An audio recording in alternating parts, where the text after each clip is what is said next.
Alright troopers, welcome back to the channel today. And today we're going to be going over the Republic Bricks Droid. This specific model has 385 pieces. It was designed by LEGO Star Wars guy, and it retails for $90. Just a couple day or two ago, I'd seen it was on a 50% off sale, I believe. I'm not sure if that's still going on, but it's definitely something to check on. And if you're not, go ahead and get on the Republic Bricks texting message alert system. Is actually where I learned of that. You can actually get a lot of great deals through there, and in some cases it'll actually bring you directly to the shop's checkout section, where you go ahead and check out and make sure you don't waste any time trying to get there before someone else gets it. Alright, moving on, the piece review. The pieces from this were in excellent condition.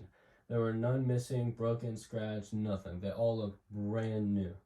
And I did not see any pieces that were changed as far as the instruction manual showed the coloring of to be changed out due to coloring or price concerns and stuff like that. So that was very good to see. And let's go ahead and jump into that design review real quick. Alright, jumping on into that design real quick. There's a couple things to go over real quick. A couple things that were not really that I personally would have done differently. And we'll just go ahead and jump into a little bit of stuff I changed around. So the model you see in front of you is not exactly the way it comes in the instructions. I will, however, show what I changed and the reasons why I changed it. So looking at the head is done amazingly well. There's a couple things on it, and I'll go ahead and pick this up, and you can see that's the stand that it comes with. Leaving it on the stand, it does pretty well, but I'll just show you what it does without the stand. And just holding it, and then I just let it go. It just drops down. And so at least with the pieces I got, they might be different for everybody, for some people, but for me, that's just what it does without the stand. It's not really a bad thing, honestly, because the stand, just with the sizing and specific pieces used, there's not really much you can do to prevent that from happening. And I personally can't think of anything being roughly the same scale that you could use to do anything better. So I just left it as is and just use a stand. And to me, especially depending on how you position it, you can't even really see the stand. Like right now, the only thing you can see is the bottom of the stand, but even then, it's not really something that just jumps out at you. Alright, go ahead and look at some things in here real quick. So this specific part on the neck right here, I had changed a little bit. He had used some 1x2 plates and some 1x2 jumper plates to use different connector pieces for the guns right here, which it was able to doing in a more accurate fitting. As you can see, that one's straight above the leg, and that one is not straight above the leg, but the way he had it designed, you were able to do it to where it was like that, but it also made the model very unstable. So even just maneuvering it like this, it would often have the legs just fall off. So the way I did it, I ended up changing some different stuff, put more Technic in the middle, try to keep it more stable. But it's just something that I noticed and I had done with, just to change that. And that's really the biggest things I changed. And something else that I was interesting in here is this top piece on the bottom of this perfect segue, actually. So the way he did this, it was able to go in and use it to invert the plates and stuff like that by using these bricks with headlight functions, as I believe they're called, and then these piece right here, I don't remember exactly what they're called, but they're just very good for using like diagonal stuff like that. And he just used it, connecting them like so, and he just put that directly into the bottom of the plate down here, which actually works, and it's a lot stronger than I personally would have expected it to be, and which is good. And then just putting it in, you actually do it earlier steps in this. I just have to put it back together as is right now, but it does pretty good. And you do have to do it in a specific order once it's like this, but it does pretty good.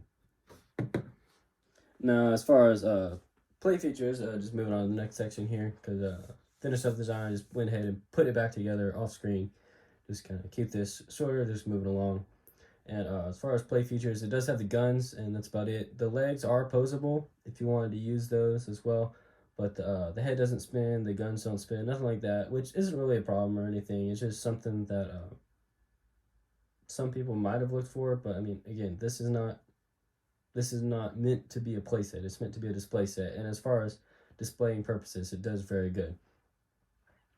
As far as the instructions go for the model, they were pretty good. I had nothing really to say about them. They were really bad, honestly. There's sometimes where the model is spun, such as the head, where you're just working on different sections of it, but that is easily discernible through the build process. Some people might miss it the first time or even the second time, honestly. But just going through it's not that hard to pick up on. It's really easy to catch. Alrighty, and starting this week, I actually added two more kind of sections to the review, I guess you could say, as far as accuracy to the in-universe design as well as the minifig scale, and whether it is or isn't, and explaining how I got those figures there. So as far as accuracy to the in-universe design, it's very accurate. Obviously, they can't get all the shaping right on the head just because Legos are generally square pieces that you can't really use too well to curve. You could use something just for argument's sake, like they used on the Lego City balloons, hot air balloons, for instance, to get the perfect shaping on the head. But then you would have a whole bunch of other problems that you would have to deal with as far as going into the base and the guns area, stuff like that. But as far as piece-wise, what we have today is very well done, very circular in shape, and it's very, very well. I'll just leave it at that. As far as minifig scale, is it minifig scale? No. And you could argue that it looks somewhat minifig scale, depending on just compared to the minifigure beside it. But as far as in universe, the size of the actual vehicle in universe is about 49 foot tall, and the clones are roughly 6 foot. I remember that I'm using general numbers here, so just calling it roughly 6 foot. I know it's a little different than that as far as what they were, but just 6 foot as an example, which is close but not quite 2 meters for those of you that don't know the imperials. So I'll be using imperial because I'm in America, but if you want, just let me know in the comments and I can include those conversions for you in future videos. And so this model specifically is 9 inches tall, and roughly speaking, the average minifigure is about 2.75 inches tall.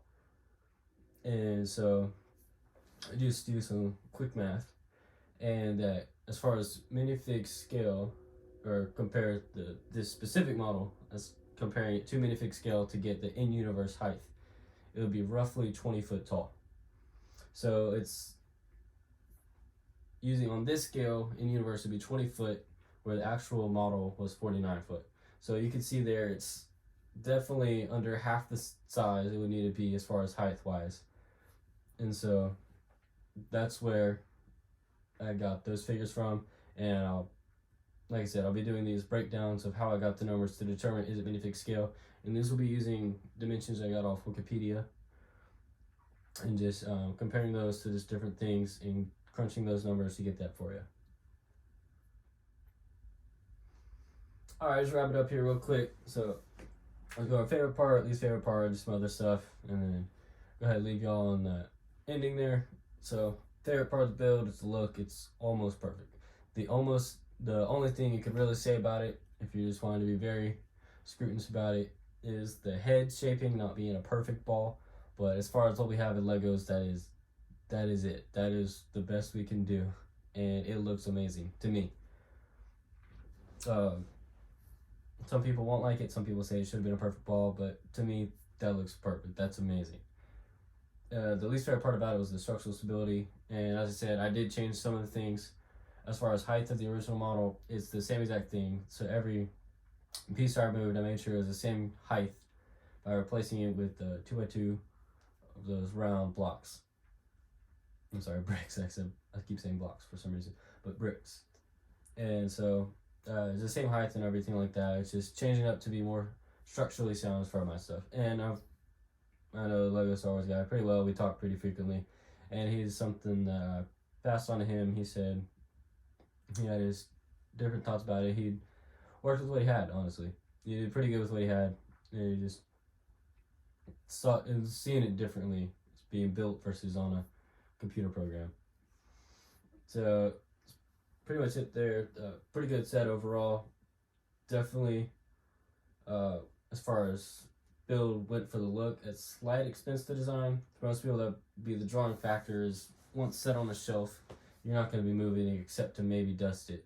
And even then, most people don't move the models to dust them, they just dust around them in most cases, at least from what I've seen people I talk to. So it is very good, but there's some stuff you could do as far as structural design if you're wanting to use it for play. Such as me, I'm going to be using a lot of these for mocks in the future, so I ended up having to change those structural things just for that.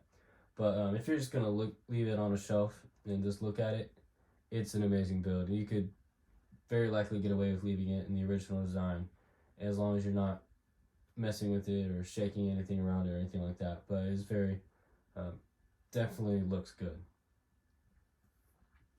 So yeah, if you liked the video, don't forget to like, comment, and share. If you're new, go ahead and hit that subscribe button to see more content like this.